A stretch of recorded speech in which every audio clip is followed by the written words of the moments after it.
जनजातीय क्षेत्र जौनसार बाबर में बाहरी लोगों द्वारा किए जा रहे अवैध अतिक्रमण को लेकर सामाजिक संगठन लोक पंचायत ने एसडीएम कालसी संगीता कनौजिया से मिलकर उन्हें एक ज्ञापन दिया, जिस पर संगठन के लोगों ने कार्यवाही की मांग की। दरअसल पूरा मामला जनजातीय क्षेत्र जौनसार बाबर से जुड़ा है। यह पूरा क्षेत्र 1967 में जनजाति घोषित हुआ है। इस आधार पर बाहरी आदमी यहाँ जमीन नहीं खरीदता है, क्योंकि ये जमीन उसके नाम नहीं हो पाती है। मगर देखने में आया है कि दिल्ली हरियाणा के लोगों ने यहाँ के गरीब लोगों को पैसे का लालच देकर उनकी ज़मीन लीज पर ली है और वह लोग अब यहाँ होटल बनाकर व्यवसाय करना चाहते हैं। मगर जब इस बात की खबर सामाजिक संगठन लोक पंचायत को मिली तो उन्होंने इसका विरोध करना शुरू कर दिया है। संगठन का कहना है कि जब ये लोग इनकी ज़मीन पर होटल बना लेंगे तो फिर ये लोग इनकी ज़मीन पर कब्जा कर लेंगे।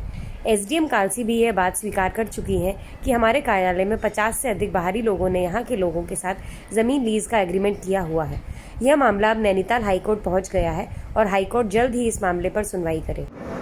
लोक पंचायत ने आज हमें ज्ञापन दिया है। इसमें यह है कि 1967 से पूर्ण जौनसारी क्षेत्र ये घोषित है, तो क्योंकि ये एक एरिया घोषित है जौनसार का, तो इसमें किसी भी नॉन एसटी को भूमि खरीदने का राइट नहीं है। लेकिन पिछले कुछ वर्षों में यहाँ पर एसटी द्वारा नॉन एसटी को लीज डीड के माध्यम से भूमि का अंतरण दिया गया है। तो उसमें एक माननीय उच्च न्यायालय में इसका एक विवाद चल रहा है, तो उसी के संबंध में मैंने ज्ञापन दिया है कि ऐसे लोगों की पहचान कर उन पर कार्रवाई। माननीय उच्च न्यायालय ने कुछ निर्णय दिया अभी? नहीं, अभी मामला विचाराधीन है, निर्णय तो नहीं दिया, लेकिन इस तरह के उसमें जो भी अंतरण हुए हैं उसके बारे में रिपोर्ट मांगी है माननीय उच्च न्यायालय, तो वो रिपोर्ट प्रेषित कर दी है। लोक पंचायत के तत्वाधान में आज हम कालसी तहसील में आए थे।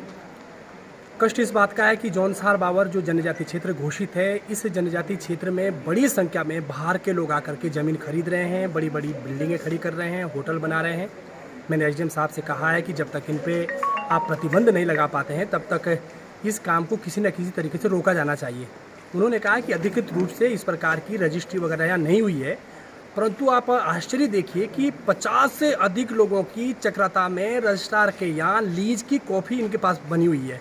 यानी 50 से अधिक लोगों की लीज हुई है, रजिस्ट्री नहीं हो पा रही है, इसलिए वो बनाने में असमर्थ होंगे। परंतु कुछ ना कुछ जिनको दलाली करनी है, जिनको वहाँ होटल व्यवसाय शुरू करना है बाहर के लोगों को, ऐसे लोगों के 50 से अधिक लोग ऐसे अब तक आए हैं जिनकी लीज हो चुकी है। तो मैंने कहा कि कुछ तो ऐसे भी लोगों की जिनकी लीज नहीं होगी।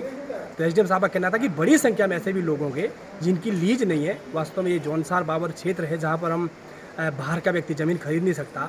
और ये कष्ट का विषय इसलिए कि आने वाला समय ऐसे होगा कि हमारे पास ज़मीन नहीं बचेगी यदि ये लीज का ड्रामा ऐसा ही चलता रहा, और आने वाले समय में तो रजिस्ट्री भी होगी। तो इस पे कहीं ना कहीं प्रतिबंध लगाया जाना चाहिए, क्योंकि शायद हाई कोर्ट में भी मामला गया है, उसमें भी कोई ना कोई निर्णय आएगा। हम एसडीएम साहब से मैंने निवेदन किया है कि जहाँ भी कहीं कोई निर्माण हो रहा है उसको तुरंत रुकवाया जाए।